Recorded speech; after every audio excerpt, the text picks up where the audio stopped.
इस कैप के अंदर दो वाल आते हैं, एक तो आता है बेटा प्रेशर वाल्व और एक आता है वैक्यूम रिलीज वाल्व। इधर ये नल की लग रही है, यहाँ पे लगता है कंडेंसर टैंक, संरक्षक टैंक, एक बोतल लगती है यहाँ पे जो इसमें नहीं है। तो ये क्या करते हैं, जैसे अपन ने इसको बंद कर दिया, रेडिएटर कैप को बंद कर दिया, पानी इसके अंदर डाल दिया। अब ये पानी इंजन के अंदर जा रहा है, इंजन के अंदर ये उठा रहा है वाटर पंप, ये वाली जो एसेसरी है इसको बोलते हैं वाटर पंप। बाहर का जो आवरण होता है इसको वाटर बॉडी कहते हैं, अंदर लगा होता है वाटर पंप। फिरकी होती है ना, एक तरीके से पानी को खींचती है, उसका प्रेशर बढ़ा के अंदर इंजन में धकेलती है। नीचे ये पाइप से कनेक्ट है, ठंडा पानी इधर से इंजन में प्रवेश करता है, ठीक है। तो ये जो पानी अंदर जा रहा है, ये पानी गर्म होके इधर आता है ऊपर से, ये इसके अंदर इंजन में आ जाता है। तो गर्म पानी यहाँ पे आता है इंजन से निकल के। इंजन के अंदर क्या होते हैं, सिलेंडर होते हैं जिनमें पिस्टन गति करते हैं ऊपर नीचे। पिस्टन के पास क्या क्या लगा रहता है, पिस्टन के साइडों में वाटर जैकेट होते हैं, बोर के साइड में वाटर जैकेट होते हैं, वाटर जैकेट में पानी फ्लो करता है।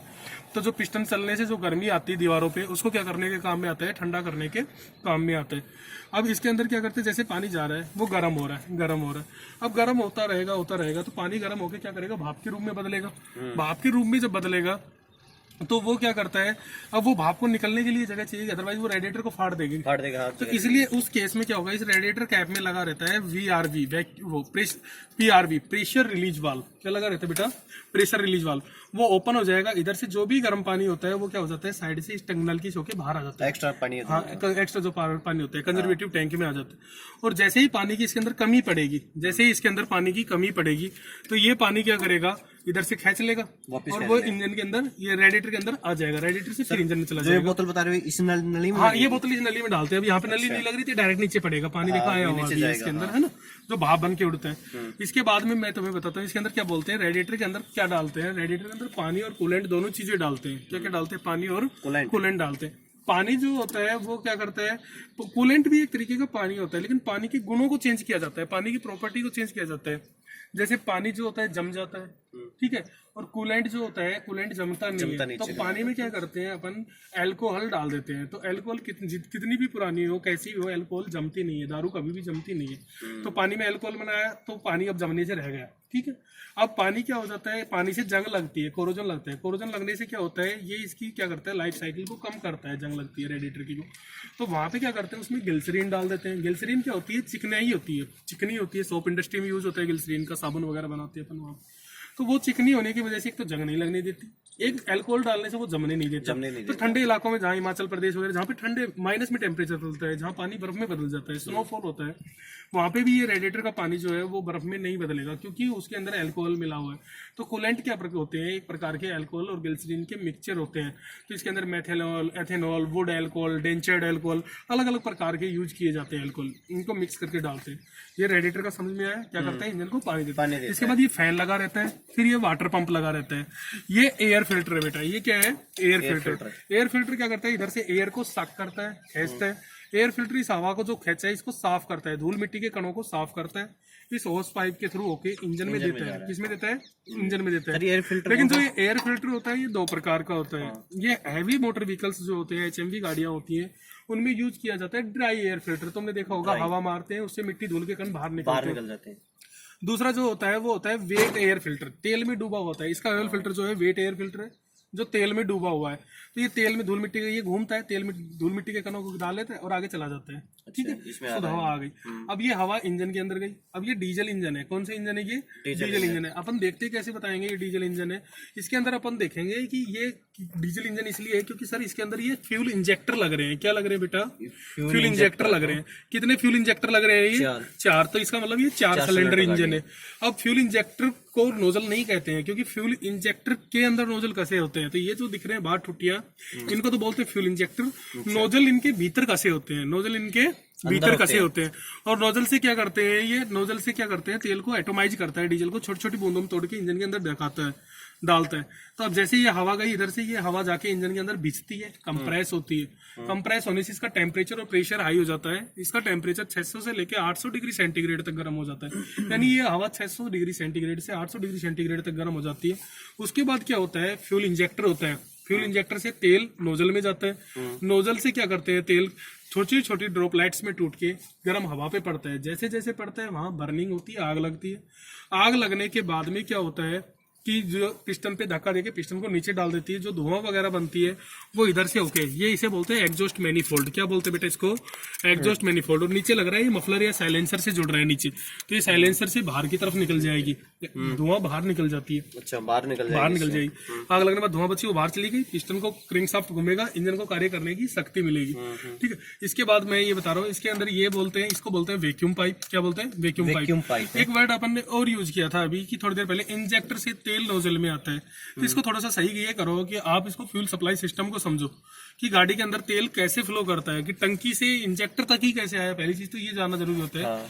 सबसे पहले जो अपना डीजल टैंक होता है, डीजल टैंक में या तो डीजल टैंक के अंदर, ज्यादातर गाड़ियों में डीजल टैंक के अंदर ही लगाते हैं, या डीजल टैंक के जस्ट बाहर FFP एक डिवाइस होती है, फ्यूल फीड पंप। एक प्रकार की मोटर होती है FFP, फ्यूल फीड पंप। वो टंकी से तेल को खींचती है, खींच के उसको प्रेशराइज करती है, प्रेशर को बढ़ाती है। वो प्रेशराइज करके वो पाइपलाइन के थ्रू, पाइपलाइन भी दो प्रकार की होती है, स्टील टाइप की नलकियां हो सकती है इस टाइप की, या फिर एक फ्लेक्सिबल टाइप की और करती है। ट्रक वगैरह हम दिखाएंगे तो फ्लेक्सिबल टाइप की नलकियां जो हवा वगैरह को वो ट्रांसफर करती है, तो स्टील टाइप की। ऐसी ये नलकियों से क्या करता है, वो तेल FFP से होकर वो सीधा आता है किसके पास? प्राइमरी फ्यूल फिल्टर पे पास। इन्हें बोलते हैं डीजल फिल्टर। क्या बोलते हैं इनको? Diesel filter. तो ये मोटर से तेल सीधा आया डीजल फिल्टर में। पहले जिस फिल्टर में आया उसे बोलते हैं प्राथमिक डीजल फिल्टर, प्राथमिक फ्यूल फिल्टर। दूसरे को बोलते हैं द्वितीयक फ्यूल फिल्टर। ये क्या करते हैं, इस डीजल फिल्टर, इस डीजल के अंदर जो धूल मिट्टी के कण होते हैं, छोटी से छोटी इम्प्योरिटी जो अपने को आंखों से नहीं दिख सकती, उसको भी ये साफ कर देते हैं। क्या कर देते हैं? साफ कर देते हैं।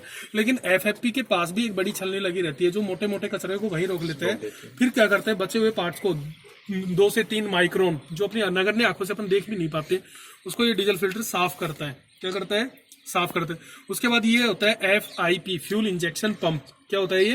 Fuel injection pump. Fuel injection pump से होके हुआ ये तेल क्या चला जाता है तुम्हारा, फ्यूल इंजेक्शन पंप से होके ये चला जाता है CRDI में। फिर CRDI से ये तुम्हारा इंडिविजुअल होता है, अलग अलग इंजेक्टरों में आता है। ये कॉमन रेल से आता है, कॉमन रेल डायरेक्ट इंजेक्शन से। तो वो क्या करती है, इसको तेल को क्या करती है, बराबर मात्रा में और बराबर प्रेशर के साथ सप्लाई करती है इन सबको, सारे के सारे फ्यूल इंजेक्टर को। इसके बाद ये जो लग रहा है इसको बोलते हैं डिप स्टिक। क्या बोलते हैं इसको? Dip stick. इस एसेसरी को, इस पे मिनिमम मैक्सिमम और सेफ लेवल लिखा रहता है। इंजन ऑयल का लेवल को मापा जाता है इसके द्वारा। इसको बोलते हैं ब्रेक मास्टर सिलेंडर। इसमें डलता है ब्रेक ऑयल। क्या डलता है बेटा? Brake oil. ये जो साइड में लगा हुआ है, इसको ये क्या करता है, ये जाके कंप्रेसर से जुड़ता है। देखो इस पाइप को पकड़ो, कंप्रेसर से चला जाएगा ये वाला। तो ये क्या करता है, ये यदि ये काम नहीं करेगा तो अपना ड्राइवर को बहुत ज्यादा एफर्ट करना पड़ेगा पैडल को दबाने के लिए, ब्रेक पैडल काम नहीं करेगा। तो ये इसको क्या करता है, एक्स्ट्रा एडिशनल वर्क देता है। कंप्रेसर से जुड़ा होता है ये वाला पाइप गाड़ी के अंदर। देखो कंप्रेसर से जा रही है नल की, कंप्रेसर से इसमें आ रहा है। इसके बाद में ये स्टील ट्यूब से मास्टर सिलेंडर से तेल जा रहा है व्हील सिलेंडर में। किस में जा रहा है बेटा? व्हील सिलेंडर में। इसके बाद में ये स्टीयरिंग गियर बॉक्स है। किधर को है स्टीयरिंग गियर बॉक्स? ये रहा, ये स्टीयरिंग राड है। और ये राड जहाँ पे आ रही है ये स्टीयरिंग गियर बॉक्स है। ये क्या है? स्टीयरिंग गियर बॉक्स, जहाँ से डायरेक्शन मिलती है स्टीयरिंग गियर बॉक्स। अच्छा, ये है। हाँ, ये स्टीयरिंग राड है, ये ऊपर जा रही जो, और इसको हाथ में पकड़ रही स्टीयरिंग व्हील है। ये ऑयल फिल्टर है। ये क्या है बेटा? ऑयल फिल्टर है। क्या है? Oil filter. ठीक है। ये पिस्टन का ऊपर वाला जो, ये इंजन का जो ऊपर वाला भाग है, गाड़ी के अंदर सबसे पहले ट्रिम हो जाएगा। गाड़ी का सबसे भारी भाग कौन सा होता है? तो सिलेंडर ब्लॉक करना है उसको। क्या कहना है अपने को? Cylinder block. ये अल्टरनेटर है। क्या है ये? अल्टरनेटर। ये नीचे क्रैंक शाफ्ट पुली है। ये क्या है? क्रैंक शाफ्ट पुली है। अब ये नीचे वाली क्रैंक शाफ्ट पुली जब घूमती है तो ये वाटर पंप को घुमाती है और साइड में अल्टरनेटर को घुमाती है। और ये तीनों जिस बेल्ट से जुड़ते हैं उस बेल्ट को बोलते हैं वी बेल्ट। क्या बोलते हैं? We belt. अंदर कैम शाफ्ट को का गियर होता है, वो दिखता नहीं है अपने को। इधर क्रैंक शाफ्ट पुली जो है उसके अंदर क्रैंक शाफ्ट गियर है। वो दोनों आपस में टाइमिंग चेन के द्वारा जुड़े होते हैं। किसके द्वारा जुड़े होते हैं? टाइमिंग चेन के द्वारा। उस चीज को लैब में दिखा सकते हैं अपन, लैब में खुला रखा है अपने पास। टाइमिंग चेन से जुड़े होते हैं। कौन सा वाल्व कब खुलेगा, हवा अंदर कब जाएगी, तेल अंदर कब जाएगा, धुआं कब निकलेगी, वो सारी चीजें टाइमिंग चेन में सब देंगे। पेट्रोल इंजन होगा तो स्पार्क प्लग लगेंगे। ये ऊपर का भाग कहलाता है टैप पिट। ये सिलेंडर हेड कहलाता है। इसमें पिस्टन गति करते हैं ऊपर नीचे, ऊपर वाले भाग में। नीचे क्रैंक शाफ्ट घूमती है, जहाँ तेल भरते हैं उसको ऑयल संप कहते हैं। उसको क्या कहते हैं?